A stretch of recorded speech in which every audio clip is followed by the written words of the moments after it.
Welcome to Ubercube, the podcast we discuss all things cube, but with refreshments. This is your host, Anthony Adams, aka Uberbear, and today I am joined by one of my best friends, the guy that got me into Cube, Commander.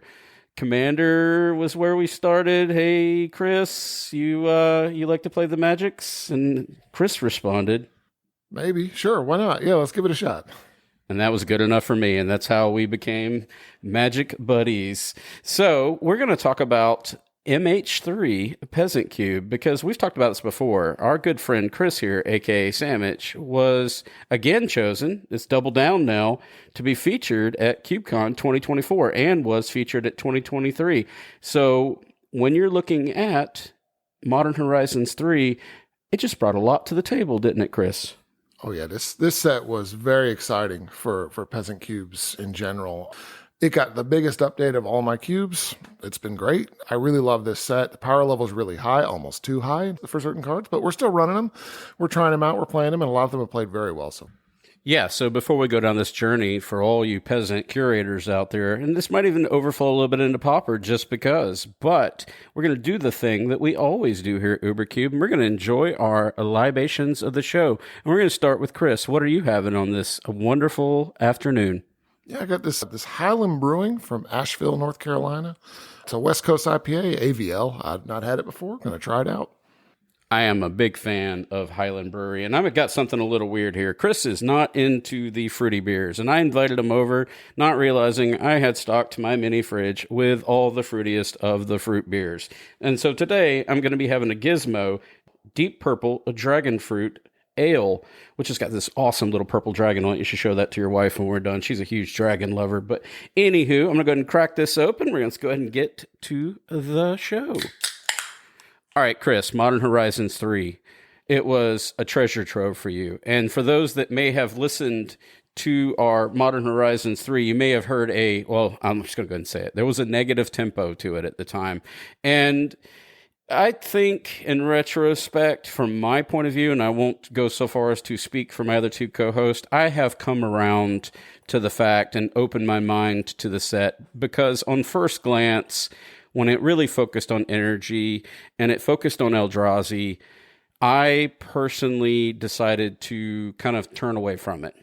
But as I've allowed it to sink in and I've put some thought into it and I've watched playtesting, there has been an emergence for all of my cubes where I've just found very unique and special cards. I just needed to sometimes, and I think it's okay, not everything is sunshine and rainbows. Not everything is butterflies.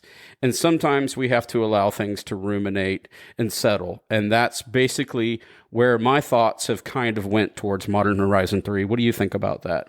Well, personally, the way I look at Modern Horizons 3 and what I really liked about it is that looking at all the cards as a whole, it really, no matter what cube you had, it definitely had cards for you. And I think that's really what I liked about this set.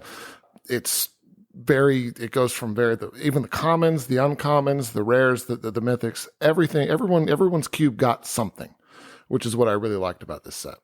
Yeah, and I would agree with that totally. All right, peasant curators, buckle up, because we're going to go through our peasant aficionado, our peasant god, as we've referred to him. It is an amazing cube. So I really do follow his selection. So if you're not following Sammich's peasant cube, I highly recommend you do that, and I will include that in the show notes so that you can see these changes. And I have gotten to test myself many of these cards this last Thursday, and I was really impressed. I intentionally forced a draft of some of these cards that he's added, and a little bit of a splash of Bloomburrow as well, too. And we'll talk about that here soon as well. But I think there is a little bit of something for everyone here, and as Chris has mentioned, this was a really push set for Pauper and for Peasant. And so we're going to focus on Peasant today. And let's start with the land cycle that you're so impressed with. Oh, yeah, I love these landscapes. There's all 10 of them. I decided to put all 10 of them in. And before I was running 2 sets of typed lands that come into play tapped. And that was a holdover from when I had attempted to run the Mirage fetch lands, and which were abysmal. They didn't do anything. But these have been absolutely incredible as far as being able to fix your mana, coming to play untapped is the biggest thing. The biggest things are they're landscapes. They have 10 of them that each end in landscape, like twisted landscape, triangle landscape, sheltering landscape. And each one of them gets one of the 3 colors. And it's easy to, what I like about these is over, like, say, the new Capenna ones that go and fetch 3 different basics. I like that these, you can kind of see what colors they get just by, at a quick glance, looking at the cycling cost. And because each one of them cycles as well for the 3 colors of whatever shard or wedge they're in. These have been played really well so far, and I'm super happy, and I think they're going to stay in there for a very long time. I'm going to go so far as to say, too, based on the play testing that we did in Sammich's Peasant Cube, I also have my FIM that is featured at CubeCon 2024. And I was looking for a budget, yet, I guess, a friendly way to kind of encourage people to go, nudge them into going into 3 colors, at least sampling the waters of it. And what I really liked about these cards in particular, because I too was also running kind of, I think, the new Capenna, and they gained you a life, and that created its own little problems because the life game, in fact, does kind of harm aggro to a degree. These allow you to tap for 1 colorless, so if you don't want to do the thing, you can. So you can wait until you need it. And what I liked about these, the cycling aspect, as Chris mentioned it, the shards and the wedges, which I think is a really cool payoff. And even though it's budget, and if I had to draw a comparison, I would say that my FIM cube is about the closest cube that I have to Chris's Peasant Cube, because we run a lot of the same type of archetypes where I have aristocrats, I have blink, and these things that typically fall into that type of format. And so I too, after getting to play them in his cube, was just blown away. And now I've actually ordered multiple sets. I've also included them in the Monopoly as well too. So if you haven't picked up the landscape cycles, they're super affordable, very versatile, and they allow you to fetch those basics. They kind of do everything that the Evolving Wilds and the Terramorphic Expanses wanted to do, rip, but these are just, I mean, these are chef's kiss in my opinion. I think every cube curator has an opportunity, especially thematic cubes and whatnot, to run these because they're just fantastic. Yeah, they're really good in lower power cubes. Obviously, you don't really, I don't know if you'd want to run these alongside things like actual fetch lands, because those are obviously better. But these are good in those lower power cubes. Just, you can have a lot of fun with them. They're really great. I highly recommend them. I'll tie off one little thing, put a pin in that too. Using the FIM cube as the approximation or close to the Peasant cube, I do run shocks, I do run fetches, and I am running these landscapes. And through our recent playtesting, they felt natural. They don't look unusual. I'm also running bounce lands in there too, which I've come around to that too. But I think that just gives a lot more opportunity for players to open up their draft. And we were kind of pre-gaming. We're going to have an episode on this soon. But in regards to allowing the players to have access to all the mana that they need to actually play your cube, there's a lot to be said about that. But let's go ahead and transition over to some of the other cards that Chris, and we'll kind of go through these, not necessarily in a Wooburg order, but we'll kind of do a reason why he may have changed it. And as we go through this, some of these cards are going to get pretty lengthy. So for the sake of time, some we'll read, some we won't, but I will build a nice little show note, which will be included in our Google Docs and also on our Ubercube Discord, which you can look at this and follow along, or go to Scryfall. But I do highly recommend you follow us as we go through this. We're going to, for the sake of words, we are going to cut this down just a smidge. Let's start with this first choice here, and I think this is an interesting. I'm going to let Chris take this one away. Yeah, I decided to add in, well, first of all, I'm going to preface this by saying we're starting with white. And I changed out 5 cards in the white section, and all of them have kind of four of the 5 have kind of a theme. I'm actually been moving the cube more toward a modified matters kind of theme, and these help with that. The first one being Indebted Spirit, which is 1/1 for 1, was generally with Afterlife 1. Generally, it might be only okay. It's kind of like a Doom Traveler or something like that. In this case, but this has Bestow, which gives the creature at Bestow for 2 and a white, I think, and gives it +1/+1 and Afterlife. And so this little card does a lot. And like I said, it helps push that Afterlife. It also helps with tokens. It works with Sacrifice. So this card has been excellent in every time I've played it so far. And then again, based on, Chris is always my guinea pig, going back to the slight amount of negativity that I projected myself on the Modern Horizons 3 episode, I got a chance to actually play some of these cards because he's kind of like, whatever, I'm just going to play this card. Whereas I am like throwing up all these walls and the reasons why I don't want to add it and blah, blah, blah. And that's what Chris and I are kind of like, we're the peanut butter and chocolate of this conversation. What was interesting is in his Peasant Cube, I got to play the Indebted Spirit. I got to see how well it performed. Like you said, modified and plus one counters matters, and or some form of auras. Also played into that archetype, but also aristocrats. And I got to thinking to myself, well, I'm really looking for some 1-drops, and this is a weird one. We talked about this. I needed my Monopoly to have something to represent the 1-drops. Dismissing everything I just said about the versatility of this card, strictly based on the word Indebted Spirit, I added it.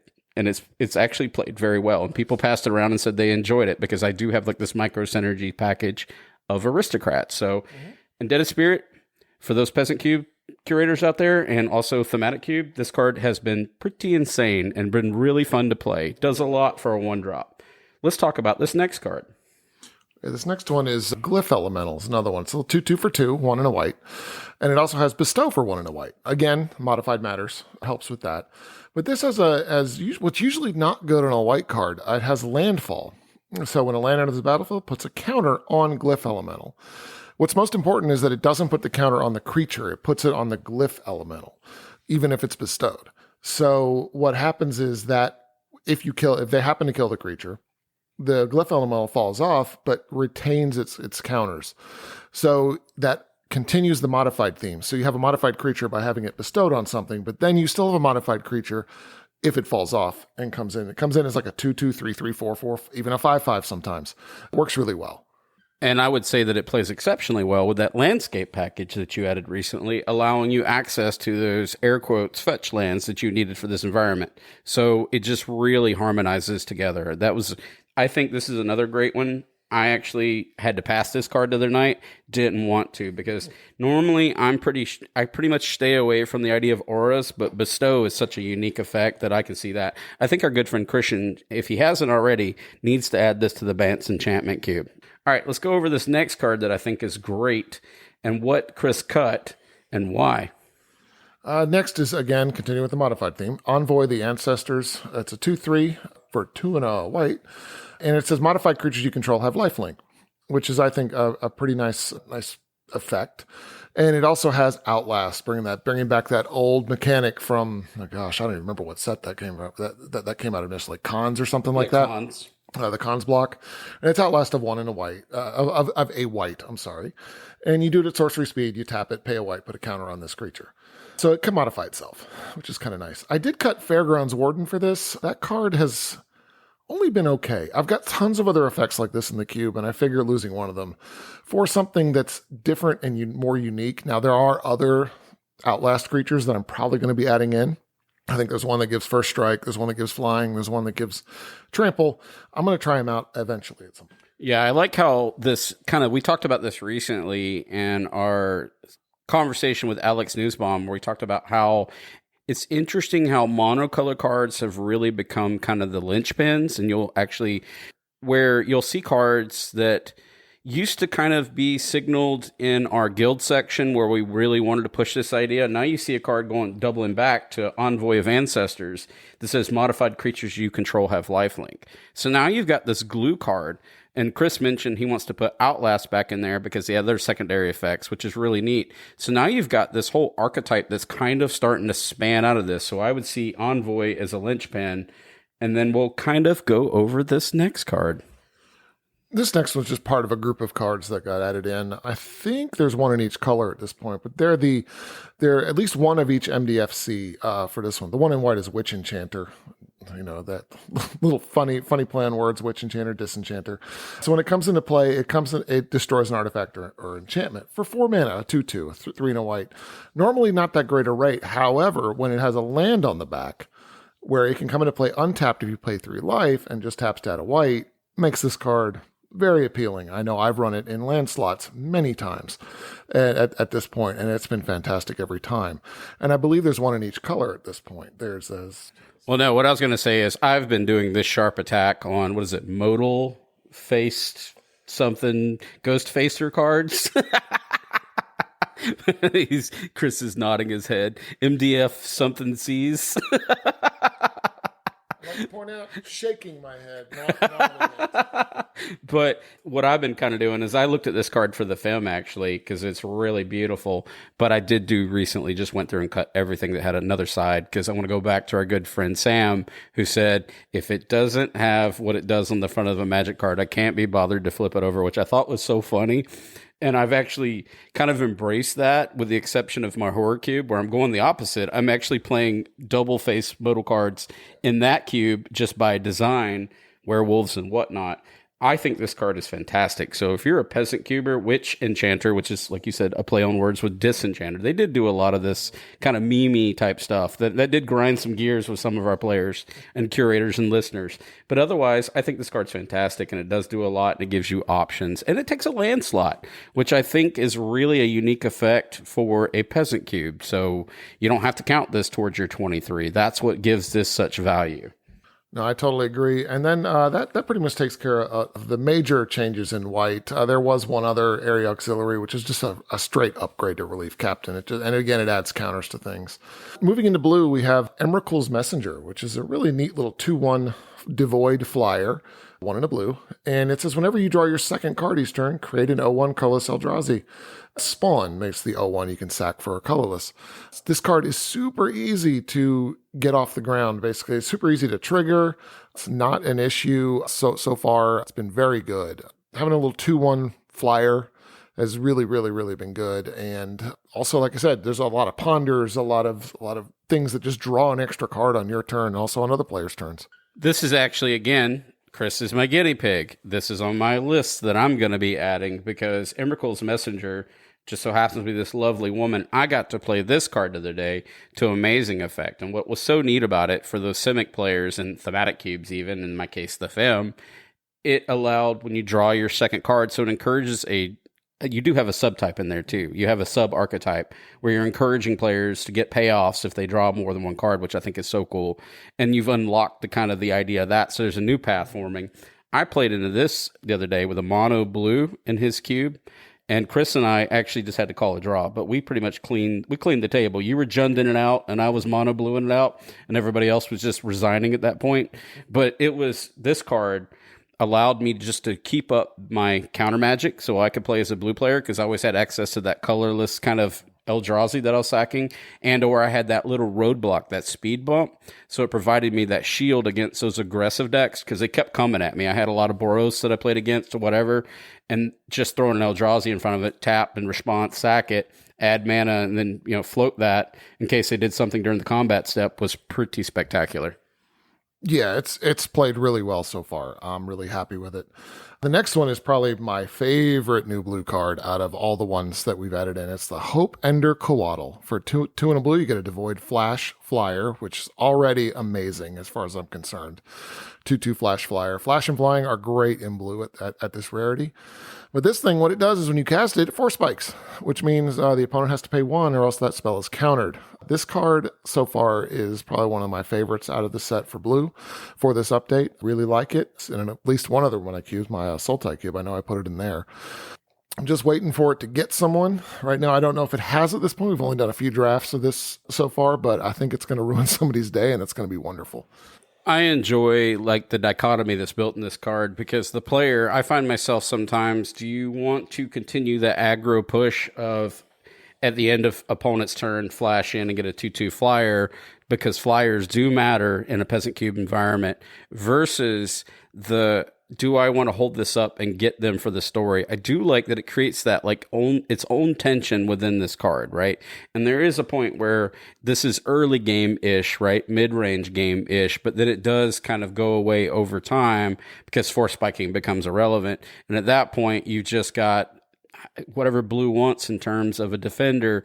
But going back to my mono blue construction I built the other day where I've got all these aggro players and people junding it out like Chris, and they're coming at me. This is a roadblock card that I want so I can get to my end game. So I would treat this is so neat because it allows me to have something on turn 3 if you don't accelerate, and it allows me kind of a late game just to keep the waves off of me from those low to the ground 2/1s for 1 idea, right? So this is a neat card. So I highly recommend adding this one. I got to play this one out too.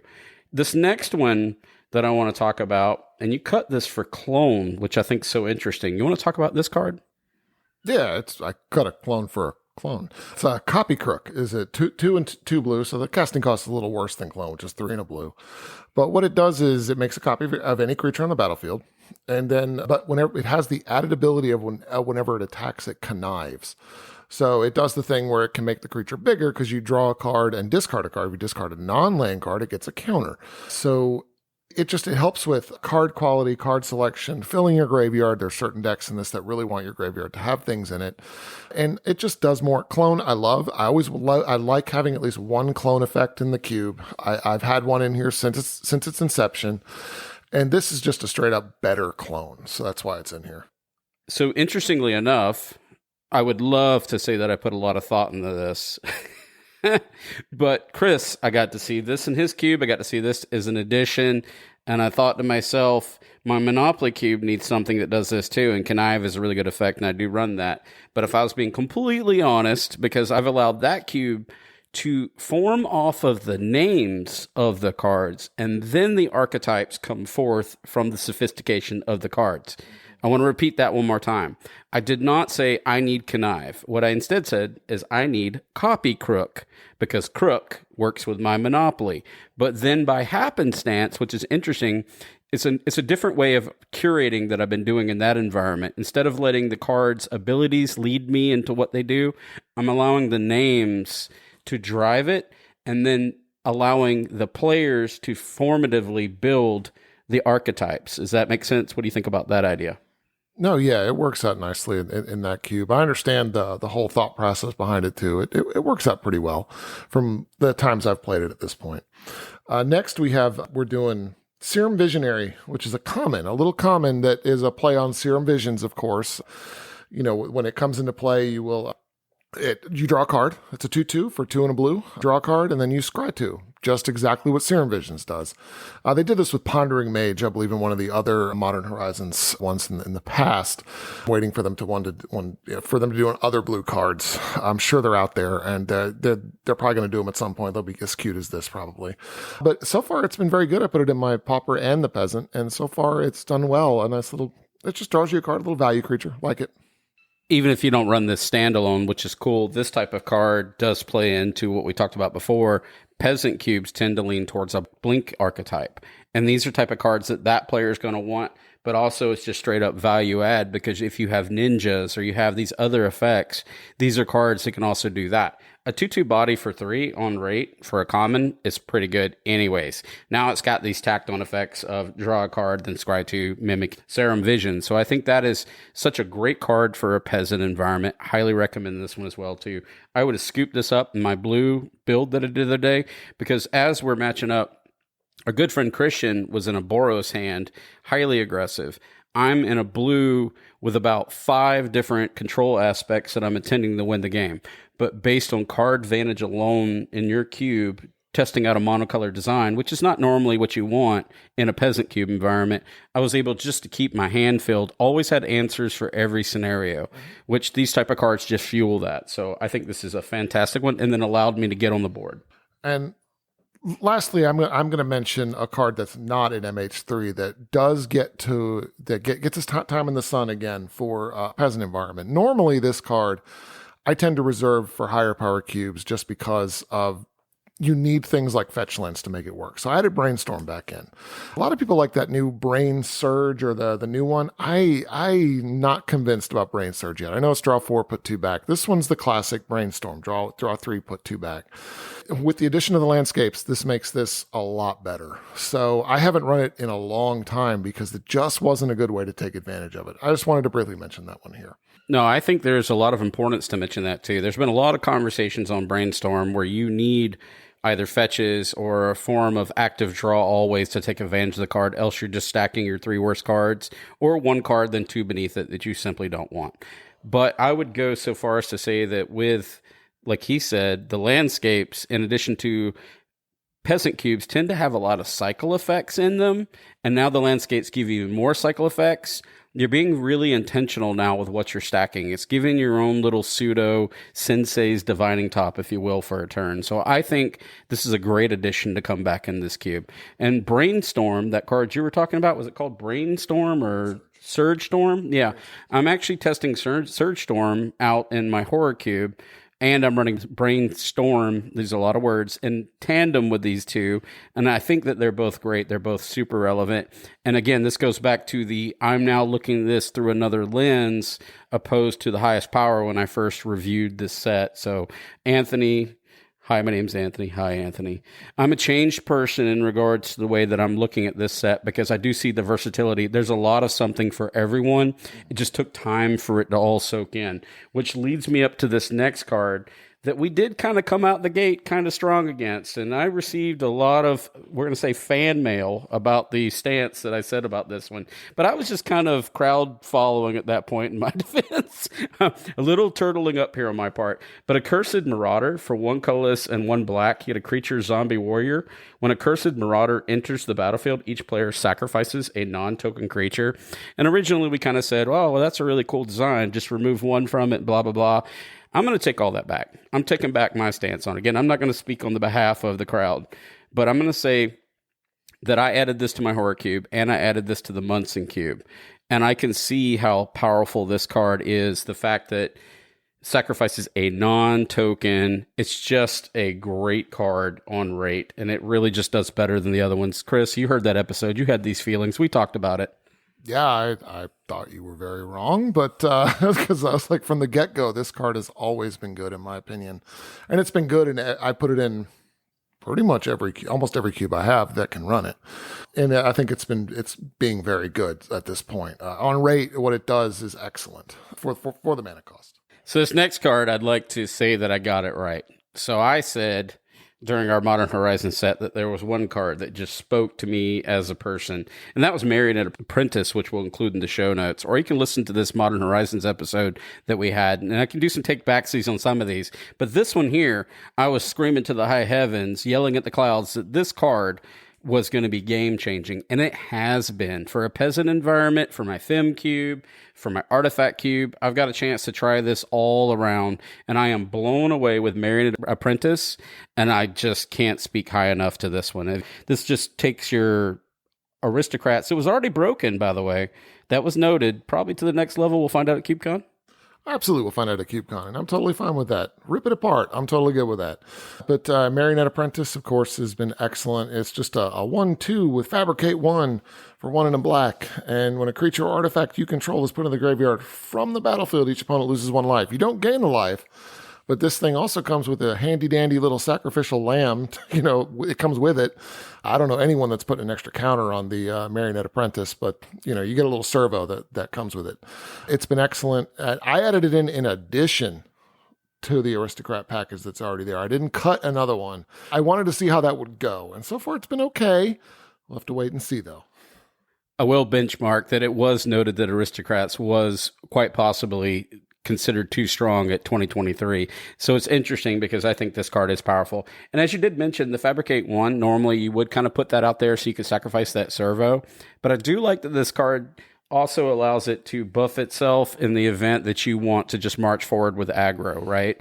You didn't quite get that Aristocrats package, or you didn't want to lean into this too much and you wanted to push that through. This gave you some versatility. So this card is just really cool and well designed. This next one is another one of those double-sided magic cards that I can't get the acronym right for, that I think is great, and I'll let Chris tell you about this one. Yes, the MDFC, this modal double-faced cards, is exactly what it is. And so we did skip the blue one, and I'm going to actually have to go back to that one after this one, but it's called Fell the Profane, 2 and 2 black, to destroy target creature or planeswalker. It's an instant. The rate's not the best. It's not the most efficient card, but the fact that it's a land that can come into play untapped really, really does help out with that. I mean, it takes that away. This thing, when you put it in a land slot, you happen to, it gets probably hurt the worst out of all these MDFCs, in my opinion, being a land as well. But it has definitely come into play, especially when you have bounce lands. Play the land early because you need the black mana. You play a bounce land, you get it back. You now have an extra removal spell in hand. It's been fantastic. This next one, I kind of got a little bit of I guess you really shouldn't add that to Uber Bear's artifact cube. It's not good enough. And I'm still thinking about it. I'm ruminating about it, but I have heard that it performs exceptionally well in Chris's Peasant environment. Not quite sure if it's apples and apples to my artifact cube, which is pretty pushed. But Worm Coil Larva for 3 colors and black, you get a 3/3 Phyrexian Worm Death Touch lifelink. When Worm Coil Larva dies, create a 1/2 black Phyrexian Worm artifact creature token with Death Touch and a 2/1 black Phyrexian Worm artifact creature token with lifelink. I think the only thing holding me back on this card, I don't know if I need, well, there's actually 2 things. I don't know if I need a 5-drop that does this particular effect. I'll have to review that because I do try to do 1-for-1 swaps in my various environments. But secondly, I don't know if I want to purchase and own another token at this point, even though I could solve that with infinity tokens, etc.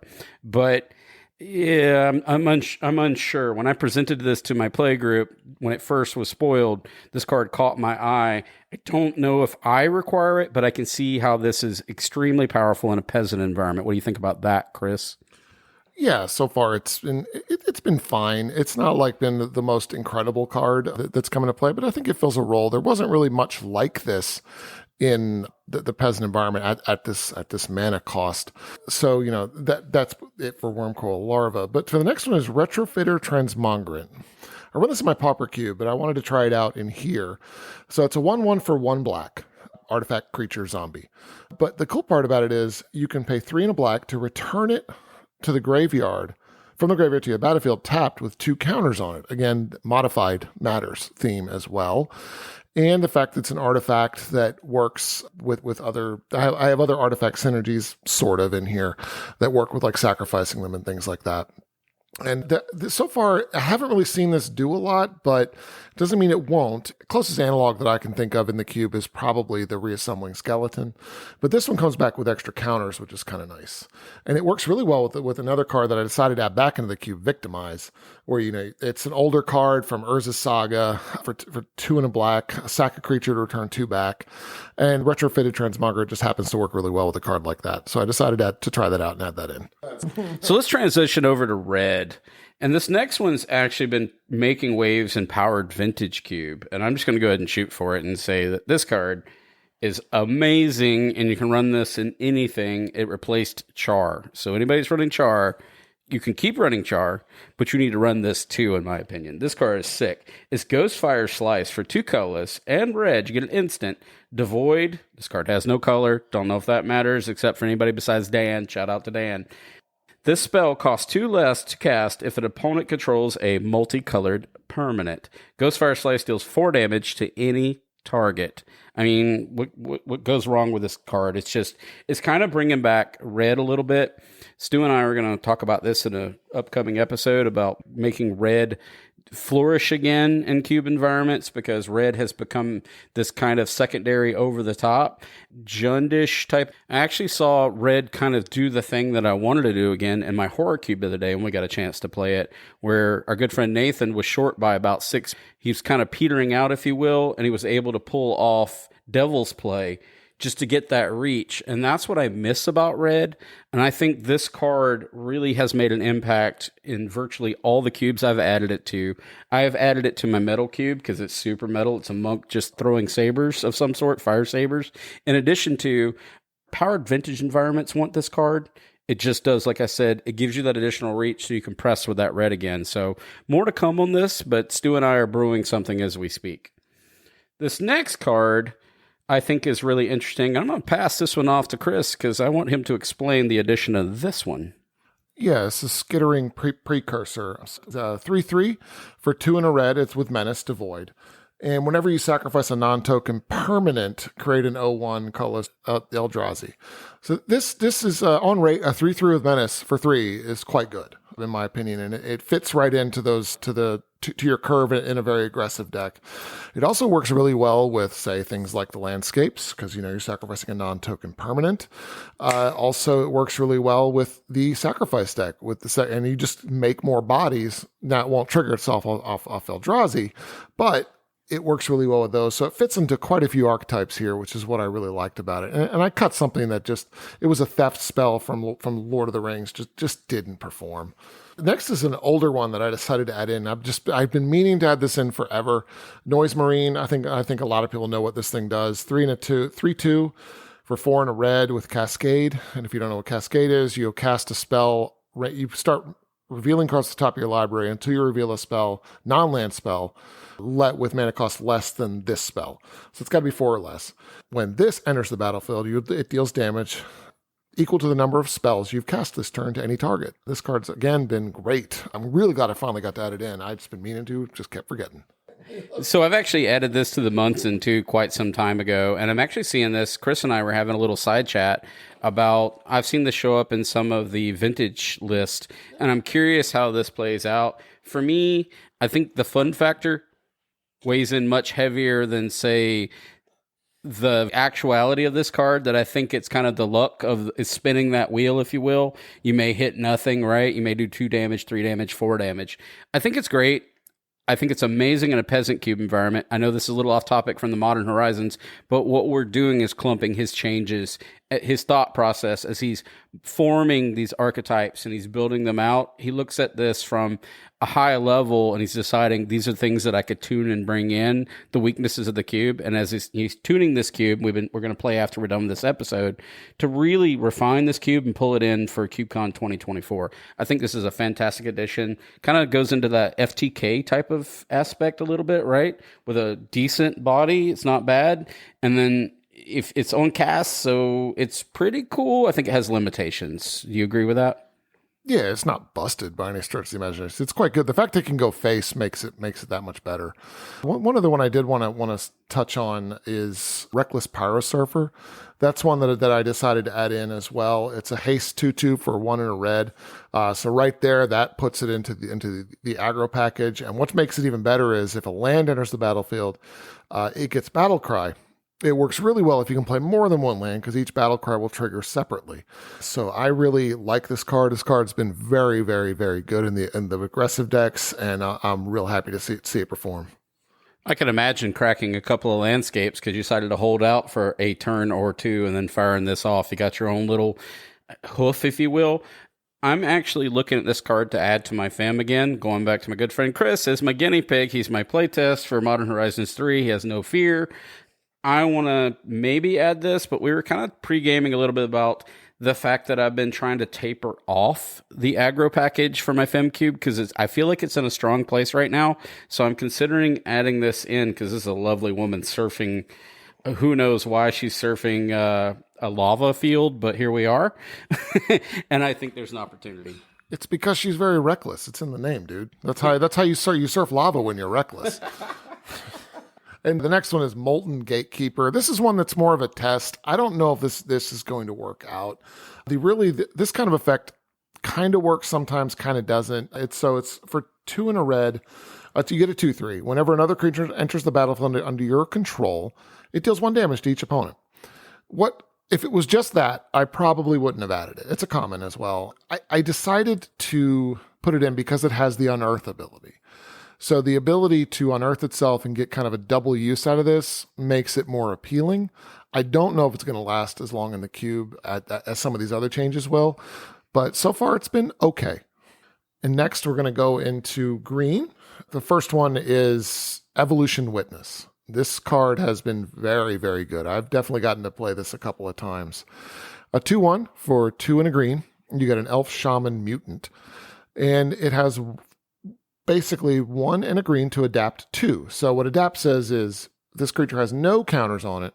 Put 2 +1/+1 counters on it. And you can play this at instant speed, which is kind of nice. It says when 1 or more counters are put on it, +1/+1 counters specifically, return target permanent card from your graveyard to your hand. There's a lot of permanent cards in this cube. And in green especially. There are a lot of creatures that you like to get double use out of. This thing has been very good, especially that's why I'm pushing the modified. This is one of the impetus cards for me wanting to do that. See what this card can do. It gets to be too much. We can always cut it, but I think this is going to be great. Also a neat place. I've added this into 2 of my cubes as well, too. One, the Fem. because I wanted more of that E-Wit type of effect. But most importantly, I actually added this into my two-headed giant cube because I'm running a proliferation and targeted 1/1 counters. So this allows kind of your partner to put a 1/1 counter on this to allow you to get something back so you can interact a little further. So I saw a lot of applications for this as well too. So what's neat about this is I know we're focusing on Peasant, but I kind of wanted to do a little bit of cross pollination in that idea with other cubes because hi, my name's Anthony.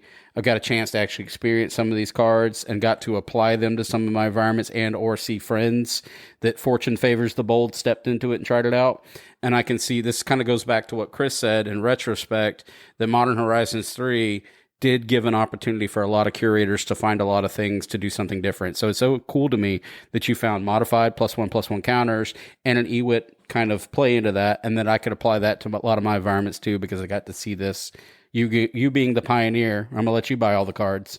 But I think that's what we're going to do going forward, is just let Chris buy all the cards, and then I'll wait 3 to 6 months, and then I'll add them in if Chris says thumbs up, thumbs down. But So this next one is another one that I'm not sure is going to stay, but on rate, I couldn't say no. I had to try it out. It's a 4 for 4 and a green, so for 5 mana, you get a 7/5, Devoid with Reach. It says, it has a landfall ability. It says, whenever a land enters the battlefield under your control, look at the top card of your library. If it's a creature card, you may reveal it and put it into your hand. If you don't put the card into your hand, you may put it into your graveyard. So currently right now, it does a few things that I like. I wish upon wish it wasn't Reach. I wish it had Trample. That would, in my opinion, make it a lot better, in my opinion. But we're going to try it out.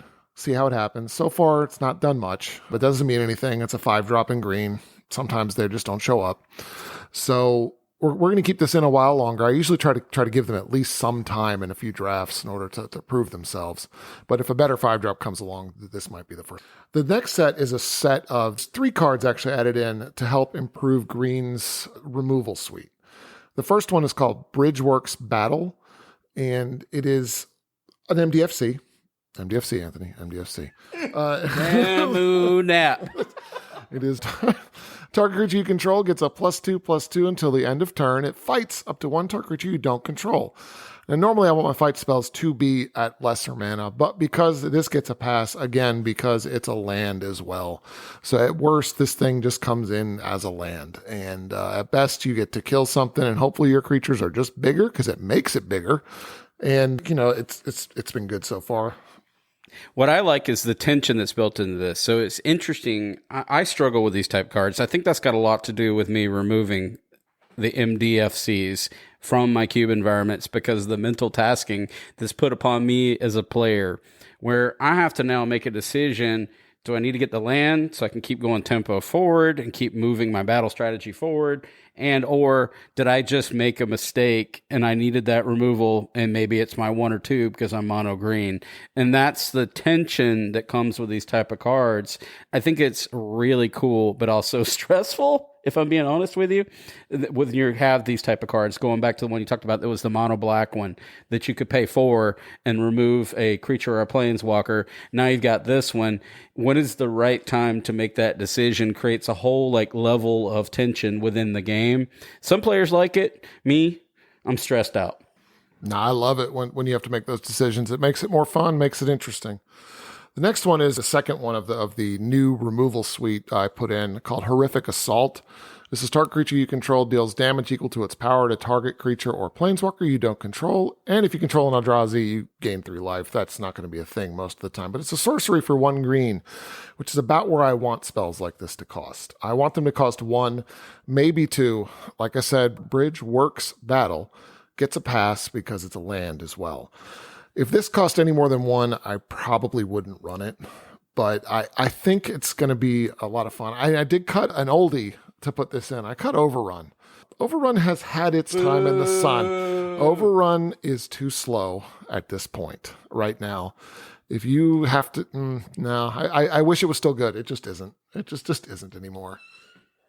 Based on this art, it's got a Cathar, and it actually does have an Innistrad. It's like this was a forgotten card from the set. Like that's what's interesting. I'm asking Wizards here, when you were designing this, did you want to have this in Eldritch Horror and missed it or something like that? Because it looks like it is literally art from Eldritch Horror that kind of got pushed over into this one. This is the first one I've seen where the art implies that this was like, well, we had a bonus card. We couldn't really fit this into that set because of cuts. Let's get it in this set because it is a werewolf with an Eldrazi and a Cathar just fighting it off. It's pretty wild. I think this card's great. It's just strange on timing. I bet this is a 10-year-old card. I bet it is, or somewhere around there. Or not 10 years. I bet this is a 4-year-old card. The next one is a common. This will help you gain 3 life with horrific assault, but it's called a basking brood scale. I think everybody knows what this card is and does at this point, but it's for 1 and a green. You get a 2/2 devoid, and it's a little aggressive Eldrazi lizard. And I know it's got a lot of combo potential in a lot of other formats, but not really here, not so much here. But for 1 and a green, you get to adapt 1, puts a counter on it, so it becomes a 3/3. And when 1 or more counters are put on it, you create an 0/1 Eldrazi spawn, which is kind of nice. Very simple. It's another reason I'm pushing the modified matters kind of thing. I really liked it for this one. Chris and I had a conversation of whether or not this type of card implies combo. And I think that's a neat little side topic that we can go off on, because this combo is what, with Rosie? Something like that. And with, what's the one with the squirrels? Scurry Oak, right? So our players, and I'm asking this to Chris, he has a play group, but we're going to take it outside of that, right? We're going to go outside that vein. We're going to go to CubeCon. I'm wondering if players are going to be looking to complete this circuit that they think is an infinite combo. And Chris is not presenting that. He's doing this card singular, but the infamy of a card does follow itself. I'm wondering, through no intention of Chris, if this creates like, well, where I couldn't find Rosie, I couldn't find Scurry Oak, right? I couldn't complete the combo. You misled me. I think that's unfortunate, but that happens to certain cards. Would you agree, Chris? It's definitely a possibility that it could happen. And currently Scurry Oak is still in the cube, but that might not be the case at CubeCon. Just letting everybody know that. But for right now it is, just because it hasn't been an issue. Our play group, but that doesn't mean it won't at CubeCon. Yeah, I realize that. All right. We'll go on to the next one, which is another one which I really liked out of this, which is just a neat effect. Propagator Drone, 2/2 for 1 and a green, and devoid, again, a devoid Eldrazi drone. But it says creature tokens you control have evolve. And also, for 3 and a green, create a Eldrazi spawn. So it creates its own tokens to make that. We have a lot of token makers in this cube. So this card right here, if you're building a go-wide token deck, this is your card. This is the one you want if you're building a go-wide token deck, because you will just anthem everything, especially those little Eldrazi spawns. They're spawns, not scions. I get those mixed up all the time. But I really like it. So far, it's been pretty good. I actually did get to evolve my tokens for the first time the other night. I played it against you, I think, and I got to evolve some tokens. It was wonderful. It has that built-in tension, too, because traditionally you'd want to use, in green, in my opinion, use the Eldrazi to ramp. And so now you've got this card has, again, this dichotomy built into this card. I think it's such a elegant design, also tension-based design, where the thing that's going to move you forward when you sacrifice it is now the thing you want to keep. And I think that's so cool. But it also plays into the idea of aristocrats. So it creates like this weird, like, as Chris mentioned, do I want to make my tokens bigger, or do I want to sacrifice my tokens in order to get that leverage that I'm getting with I'm gaining a life or they're losing 2 life, etc., right? So it's just really neat. I think it creates a whole level of dynamicism that I think it just makes this card just pop for me. I didn't even notice this. Probably wouldn't have passed it. Not going to pass it again, but here we are. And lastly, this is I mentioned a third removal spell. This is Signature Slam. It is a kind of like another bite kind of spell for 2 and a green. Get an instant, put a counter, again, modified matters kind of thing. That's what I really like about it. Put a +1/+1 counter to target creature you control. Then each modified creature you control deals damage equal to its power to target creature you don't control. So it's a nice little removal spell. Will go really well in a deck that likes +1/+1 counters, or heck, any counters or equipment or anything like that. It works really well with that as well. So modified is anything. So you got a Rancor on something. There you go. It works. So you can usually kill something much bigger than all of your creatures with this card.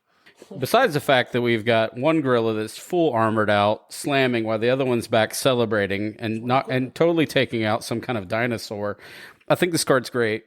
And what I'm hearing, it's interesting. I'm having all these side thoughts like, oh my God, I missed all these cards while Chris is calling these out loud, because that's what's interesting. It's to get into the brain of the curator and hear what he has to say. This is the first time we really sit around and just talk about the decisions he's made, because on face value, when I look at these cards, I don't see much. But now I'm thinking, well, I've gotten my 2-headed giant cube. I'm, again, running this proliferation. I want to encourage people to put counters on things. I don't really think about it from a modified aspect where maybe I should be, if that makes sense. So my question is for the listeners, any of you particular that has a peasant cube or below or thematic, are you leaning into this modified type stuff? Because I never looked at these cards this way. If you had asked me, I would have saw this as a counters matters, and I would have seen this as a fight spell. But I wouldn't have looked at how can I glue all this together. So I think it's really cool to unlock Chris's thoughts as we progress through this. I appreciate that. And next is the boogeyman of MH3 draft, which is the Writhing Chrysalis. Interestingly enough, if you have the Propagator Drone out when this comes into play, you get to evolve your tokens immediately because you get the tokens before Writhing Chrysalis enters. Because it says when you cast, you get them. So it's very interesting. But Writhing Chrysalis is 2 in a red and a green for 2/3 devoid. When you cast a spell, create 2 0/1 Eldrazi spawns. And whenever you sacrifice another Eldrazi spawn, put a counter on Writhing Chrysalis. This card's been great, as expected. It's gone in 3 of my cubes at this point. Well, I have questions about this one because I saw this one show up in some forums and whatnot. And I guess I'll be honest with you, I don't understand it. People are like hyping up this card pretty hard. Explain to me, is this going into some kind of package that I'm unaware of, or is this making waves in some kind of format? Because this is popping up all over the place. A lot of it is. It's one of the best cards in MH3 Limited, by far. You take these very highly in MH3 Limited. It goes really well. There's an Eldrazi deck that works really well with these things. Because you can make it enormous. Because a lot of the spells make 0/1 Eldrazi spawns. And anytime you sack them, anytime another Eldrazi dies, or sacrifice an Eldrazi, it doesn't have to be a spawn, it gets bigger. So this thing, you sacrifice 3 or 4 Eldrazi spawn, this thing, think how big that thing is now. So 6, 7, or something like that, and it's able to do a lot. Yep, and it works really. And all of these work really well with a card that I had cut a long time ago, just because it just wasn't doing enough. But it is now. It's called Mayhem Devil. Everyone knows what this thing does. This is for one black and red, a 3/3. Whenever a player sacrifices a permanent, deals 1 damage to any target. Very simple, really great design. Before it was fine, but I cut it for other things. Now I said it's got to go back in, especially with these landscapes. Definitely had to get put back in because of that. Also because people are sacrificing a lot of different things in this cube now. There's Eldrazi being sacrificed. There's a whole sacrifice deck. This card's just, I couldn't say no anymore. So we're going to kind of double back on a little bit, because what's interesting is Chris falls into the same trap I do when I'm doing my updates. You're like, well, I'm going to update for this cube. I'm going to add it. And you're like, oh man, I totally forgot to order these cards. Or we're patiently waiting to see what the community feedback loop provides to us to decide if this card is good or not, yes or no. So you'll see that actually when I link this up, you'll find that Chris included this in his Bloomborough updates for 2 more cards, because I was about to close out the episode, folks, and then he's like, you need to scroll up and look at my, because I'm like, oh yeah. So I'm going to demonstrate 2 more to you, and then we're going to kind of go to our closing thoughts. So Chris wants to talk about 2 more that he's added for you peasant players out there. Yeah, and I may have mentioned before, I added an MDFC for each color. This is the blue one, Sink into Stupor for 1 and 2 blue. It's very simple. Return target spell or non-land permanent to an opponent controls to its owner's hand. If this wasn't on a land, I probably wouldn't even look at it. But because it's on a land, a blue land that comes to play untapped, fantastic. Love it. It's been excellent, again, since I added it a little while ago. And lastly, I'm adding Planar Genesis, which is look at the top 4 cards of your library. You may put a land card from among them onto the battlefield. And if you don't, you then put a card from among them into your hand and put the rest on the bottom in a random order. I cut actually a card which has been in the cube forever. It's just, and you'd think it would go really well with the modified theme I'm trying to push, but it's just too mana intensive these days. The Sammich Guildmage, it's the one where things come into play with extra counters. You can remove counters from something to draw a card. It just isn't there anymore. And Planar Genesis just does a lot more for where I want the cube to be right now. So I have something to add to that, though. Up until we recorded this episode, he may have mentioned it. I'm calling Chris out a little bit here. Hi, my name's Anthony. But I think it's interesting that, like, I never realized these modified synergies, and now we're about to draft, existed. So I wasn't looking for them because the updates are happening with a level of frequency that the announcement didn't occur. So no one knew to latch onto that idea outside of looking at it, trying to find their own little path they're trying to weave. I think now that it's been announced, when I look back at Sammich Guildmage, I would have probably drafted that at a much higher rate, knowing that there's a package to support it. And I'm nothing against Planar Genesis, but I get the logic of it costs too much. But now I see there's a path. You can see where, from a player standpoint, not the curator standpoint, that I didn't have that lens and I couldn't get inside the brain until we had this conversation. And now here we are. Well, it doesn't mean it can't come back in at some point. If people really want it back in, I could always cut a thing like a Coiling Oracle or something like that. Even though Coiling Oracle is fantastic. I really want Planar Genesis to be in the cube, though. I think I like where it's at and what it does. It's kind of like Growth Spiral. Yeah, I've never really run that in this cube. I think I run it in my Pauper cube, but not in this one. I think this is just a better version of that, personally, in my opinion. But Sammich Guildmage, it's just no one is literally, it's not in people's decks forever. And I finally decided to cut it, but I see where Anthony's coming from. And yeah, maybe it could come back in. I really hemmed and hawed over this one for a long time. And I decided I would cut it now, but it doesn't mean it can't come back in again. Yeah, so you can see where I had my not so rose tinted glasses when we talked about Modern Horizons 3 the first time. But now it's had a chance to kind of sink in, and we've learned more about the set and what it's capable of. And, listening is pretty important too, right? I'll just add that. I've listened to my play group, I've listened to my friend circle, and I am seeing where cards that are suddenly, I would have not looked at this set. We're not doing set reviews here, but these cards that he's discussing, had he not tied it all into modified, I wouldn't have seen it through that lens, and now I do. So I think that's a good closing thought. I hope that Peasant Cube curators and some Pauper and Thematic also got something out of this. And occasionally we crossed over into other power levels too, right? Some of these cards are a lot more ubiquitous than I would have expected. That's a hard word too. Some of these, pardon me, folks, I'm originally from Savannah, Georgia. So this is a struggle for me to say these words. I like to point out I'm from Augusta, Georgia, which is not very far, and I can say these words. So I'm going to just point that out right now. Ramunap. Okay, so that pretty much concludes our overview of a Peasant Cube update from our good friend Sammich, which has been really great. Thank you, Sammich, for coming to join us. That's fun. I hope everybody got something out of this. Yeah, this set is great. I really do like it. It's one of the best sets that have come out for Cube in a long time. Bloomborough was okay. Talk about that at a later time, but definitely I've not had a set change out this many cards for this Cube, for one set that wasn't a complete change to the Cube. This just kind of really beefed up a whole lot of already existing archetypes with just better versions of cards. And be sure to check out this Cube. It's going to be CubeCon 2024 featured. We're really excited about that. Like, people loved this cube at 2023 so much that they asked for it to come back. I am excited about that. And I think now it's got some more stuff for players to sink their teeth in. Now that you've heard all this inside track about Anthony didn't understand the fact that modified was a actual thing that I could latch onto. Now I know this. I'm going to have a hard time not forcing it. But we're going to move over to our socials. I want to go ahead and thank our Patreons. Thank you, Patreons, for supporting the show. We love you all. Thank you, everybody that's supporting the show. If you want to be a Patreon, I will have a link for that in the show notes. We'll do shout-outs, interactions, etc. Having a wonderful time. We are so appreciative for everybody supporting what we're trying to do here at our little podcast, UberCube. Also, you can join the MTG Facebook drafting page, which I'll include in the show notes. If you love the show, we would truly appreciate a 5-star review on your favorite player. It goes a long way to actually push the show, get us out there to the world.